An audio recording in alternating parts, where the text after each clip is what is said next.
Alright folks, I am going to be a little bit more structured than I normally am, or at least I'm going to try, but I make no promises.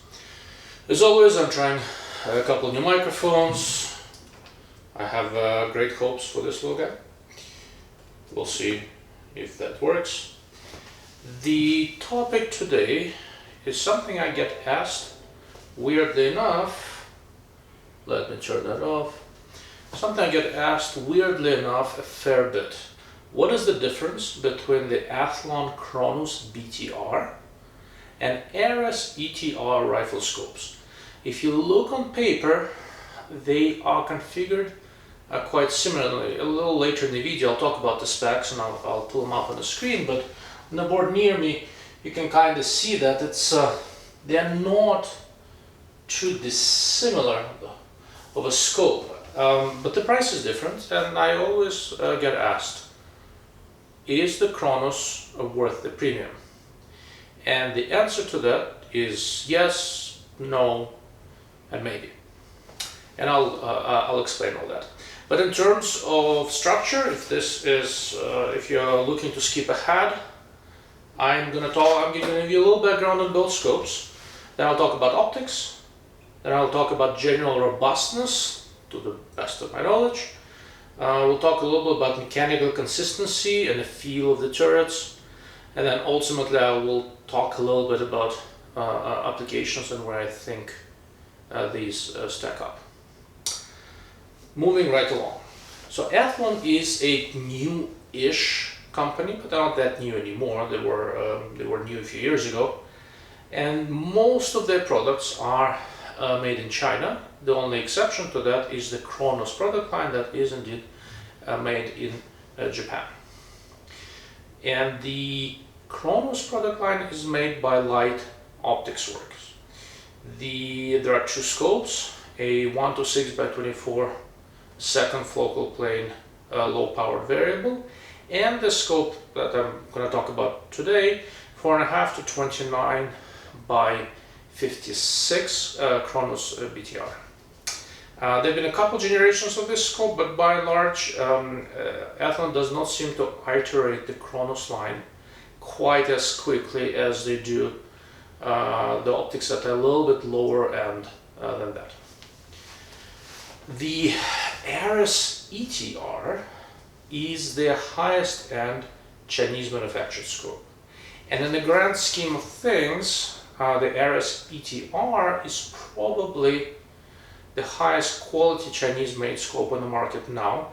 I mean, that same OEM makes a couple other scopes for other people, but the Ares ETR, I think, was the first iteration of that design that I've seen. So it was the first Chinese made scope that I have seen that cost around $1,000 or a little more. I think it's about $1,200 that I thought was actually worth it, right? It is a good scope. So to shortcut a couple of things, I like both of these scopes, albeit for slightly different things. The Cronus is made by Light Optics Works in Japan, and it is a very, very solid design, and it is the same basic design as Delta Striker, 3G 10 mile, the 4.5 to 30.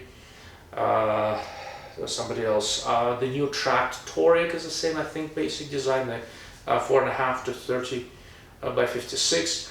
I'm sure there are a couple of others I'm missing. Even Leica PRS scope uses the mechanical chest of that scope, though Leica adds their own optics. In the grand scheme of things, from a standpoint of precision shooting, long-range shooting, this basic design by Light Optics Works is probably the most successful, at least it's probably the most successful that I know of in recent years. It's a really nice scope.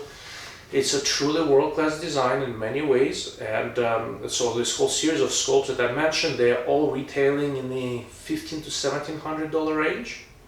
And honestly, that's easily among my favorite designs, although granted I prefer Delta Striker to the Cronus slightly, but both are very, very nice scopes. Let's talk a little bit about the difference in terms of the specifications.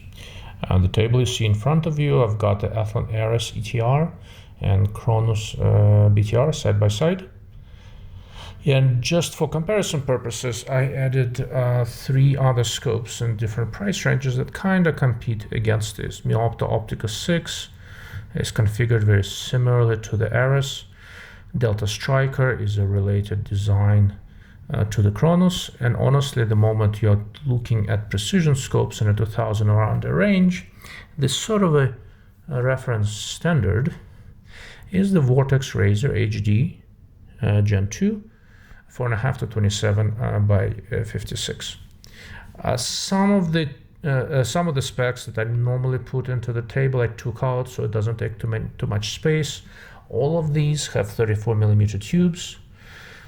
All of these have 0.1 milliradian clicks. All of these have adjustable side focus, and I list the close focus numbers. They all have illuminated reticles. So in terms of the specs, if you just look at them, there isn't a ton of difference between them. The one thing, they even weigh largely the same, except for the razor that's just, seriously, it's 12 ounces, 3/4 of a pound heavier than any one of these.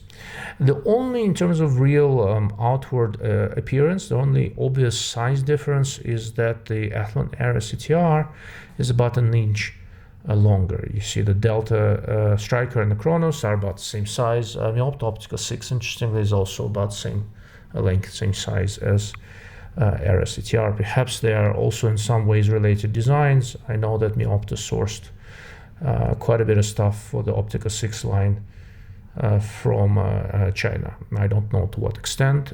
I was led to believe that these are assembled in the Czech Republic, the Optica 6, but a lot of the components come from elsewhere. Perhaps some parts come from the same OEM. I have no idea.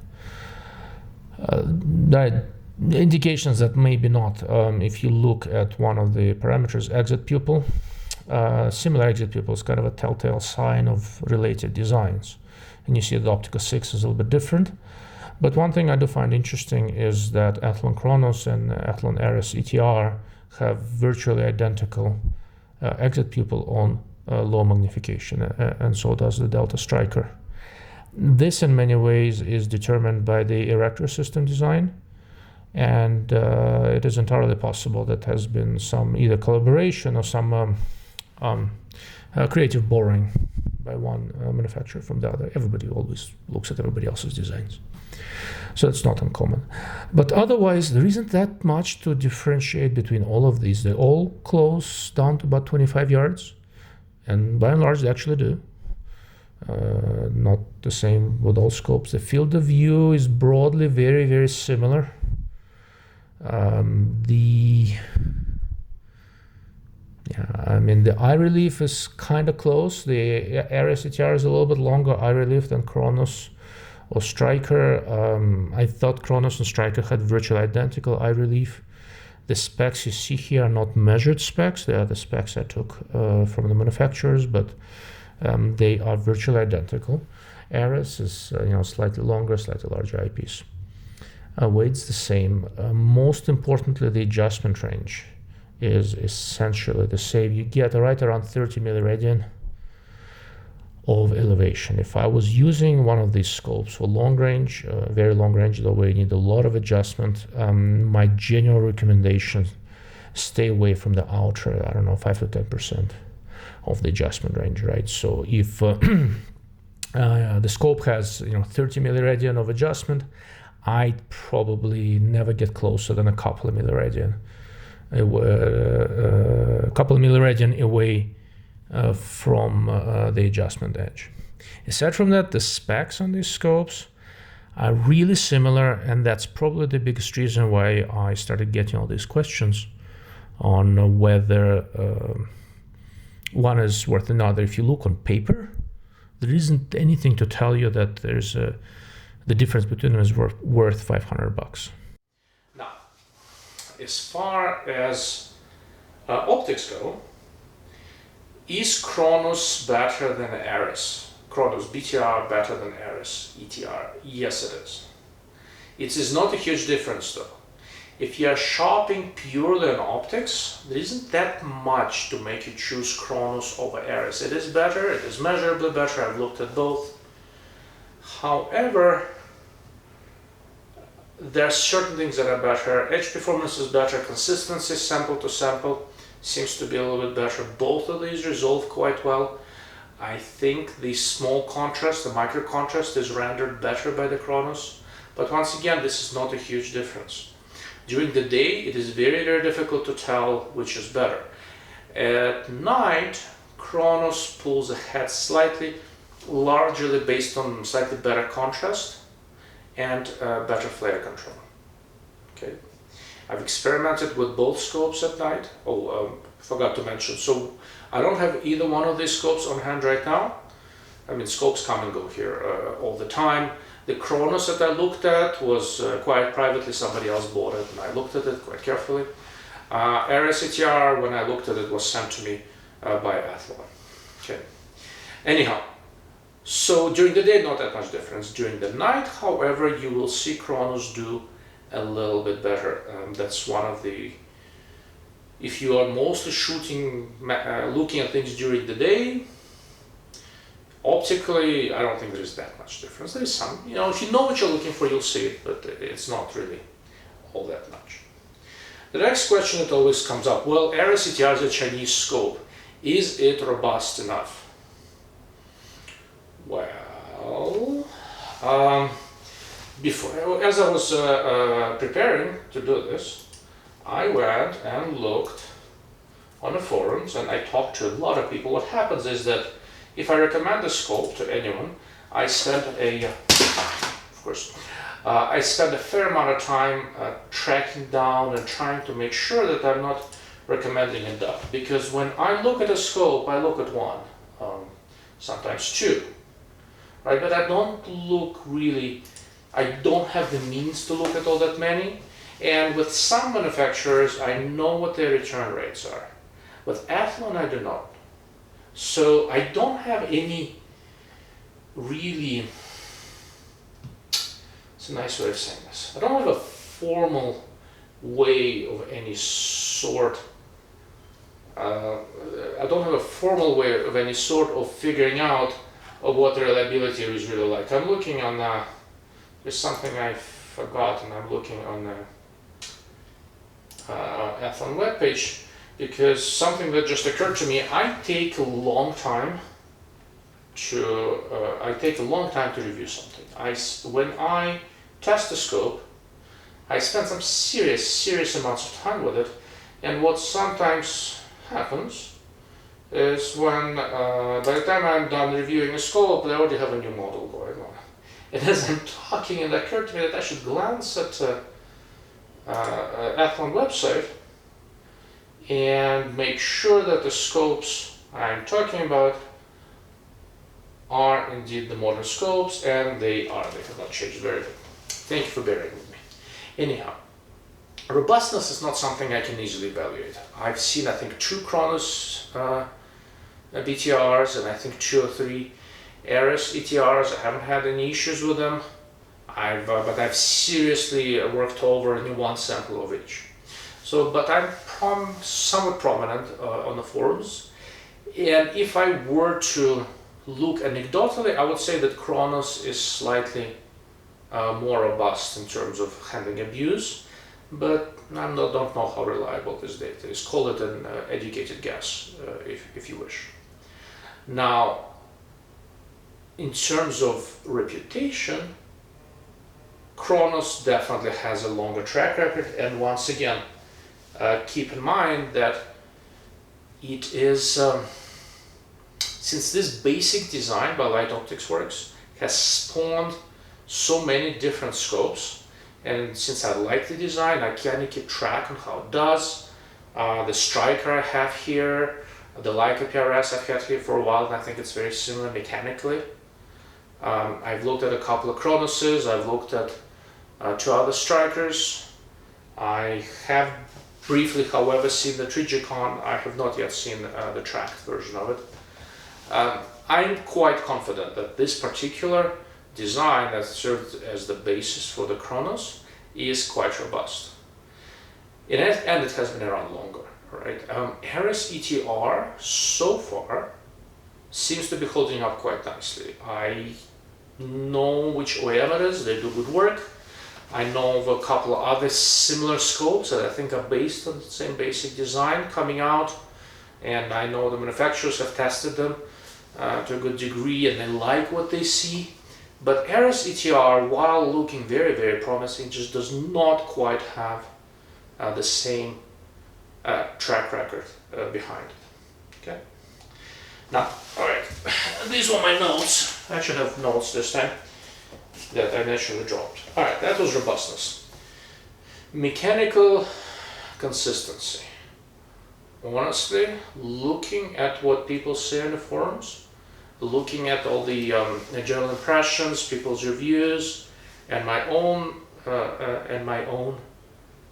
experience, I'm not convinced that one is necessarily more mechanically consistent than the other. You can always go back in the same argument of the track record, right, with the Cronus being a more mature design. It's been around a little bit longer. We know that it tracks, but I don't know, Ares has just been good. I can't complain. I'm not sure one is necessarily better than the other in terms of, tracking, parallax, hysteresis and things like that. I've been quite impressed with both designs, and I think for the money both are quite good. Lastly, if you are considering turret feel, right? So both scopes come with nice 3 reticles. So if you don't want to dial, you don't have to dial. However, most people dial, at least for longer ranges. And as far as turret feel goes, I think Ares actually has a consistently better turret feel. If anything, this particular Light Optics Works design, in terms of the feel of the clicks, is not great. Once again, I've seen a bunch of samples with it. There is some variance, some are locking turrets, some are non-locking and all that, but none of them have a great feel. They're all okay. They're slightly muffled. I haven't skipped a click, but they're not great feeling turrets. The Ares ETR turrets are easily, and I mean easily, the best turrets that I have ever seen come out of a Chinese manufacturer. I'm super impressed. The feel is good. The tracking is consistent. Both accumulated a slight amount of error once I got into the middle of the second turn. They are 10 milliradian per turn turrets, but it was consistent. I can't really complain. Potentially more importantly, I really like the arrangement of how the turrets are conceived on the Ares ETR. The elevation turret has a 0 stop, while the windage turret locks, right? It has a pop-up turret, so you are able to lock it. And for the way I shoot, that is clearly a better way of doing things. Aside from sighting, I barely ever touch the windage turret, right? I dial elevation and hold for wind, or hold for elevation and wind, depending on the time pressure, how far I'm shooting, conditions, you name it. With Cronus BTR, both turrets are exposed and they're not locking. So in terms of the turret arrangement, I actually prefer the less expensive Ares ETR. Although I didn't really have any major issues with the Cronus BTR turrets slipping in any way, shape or form, but I think the Ares ETR ultimately has better turrets. Or at least better feeling turrets and better configured turrets. Okay. Finally, which should you choose? Well, when you are looking for a scope, the first thing you need to figure out is how much you're willing to spend and keep your upper limit. Don't go above that, right? Figure out what you're willing to invest and stick with it, okay? That's 1. 2, make sure you're comfortable with the reticle. Reticles matter, and every time you look through the scope, the reticle is what you see, The side picture is what you see, and it can't be annoying, it can't be uncomfortable. It has to be something that either works immediately or something that's good enough where with a little bit of practice you can get used to it. And the reticles for these two scopes are slightly different. I know I just saw it somewhere here. Okay. Cronus has a wider variety of reticles, so you probably should look at that. There's APRS, where is it? Yeah, there's APRS, APRS1, APLR. So there's two different Miller-Radian versions and two different MOA versions. I'm not an MOA shooter, I do Miller-Radian only. As far as overall reticle goes, the way these turrets are, they're quite thin. And Cronus has the APRS and APRS1. APRS1 has a dot in the center, and APRS has a nice thin floating crosshair in the center. That's what I was just looking up. And I have to admit, with the reticles that are quite thin, I personally slightly prefer the floating crosshair. The reticle in the Ares ETR, I am pathologically incapable of remembering its name. AP something. There we go. So there's the same APRS1 as in Cronus, and APLR2 at 5. That's the MOA reticle, don't care. So APRS1 reticle with a floating dot is available in both Cronus and Ares, but Cronus also has the APRS reticle with a small floating crosshair. The dot on the Ares ETR, the center floating dot, I think it's 0.04 Miller-Radian or something like that, and the lines are thin. And what I found, and you know, bald head, gray beard, I'm not getting any younger, right? That dot was just too small for me. Honestly, if the dot was bigger, I probably would have kept the scope. I like the scope a lot, but the dot was too small for me, and if I can't really use it at sufficiently low magnification easily without illumination, for me it's a problem. Now I know a lot of younger shooters or people who shoot a lot at closer distances, you know, precision rimfire, etc. They love this thing, and I can totally see if you are a rimfire shooter and you're shooting something really small that's not terribly far away. I can totally see how that will work well for you. For me, that floating dot was a little bit too thin.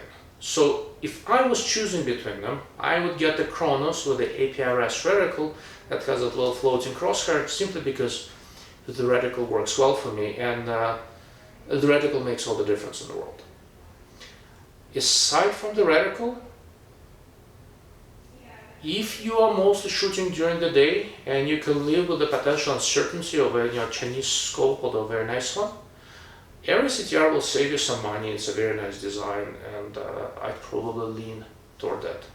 However, if you shoot a fair bit more with challenging light conditions, the better contrast and better flare control of the Cronus does give it an edge. So there, basically, I think I would go with the slightly better optics of the Cronus and a more visible reticle over the lower price and slightly better turrets of the Ares ETR.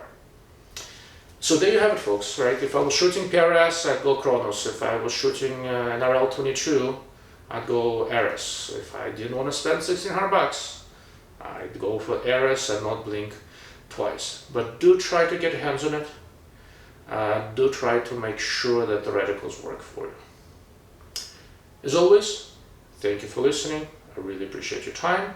If there's something I didn't cover, if there's something you'd like me to go into more detail on, please leave me a comment or contact me through my website, darklordofoptics.com. Thank you very much.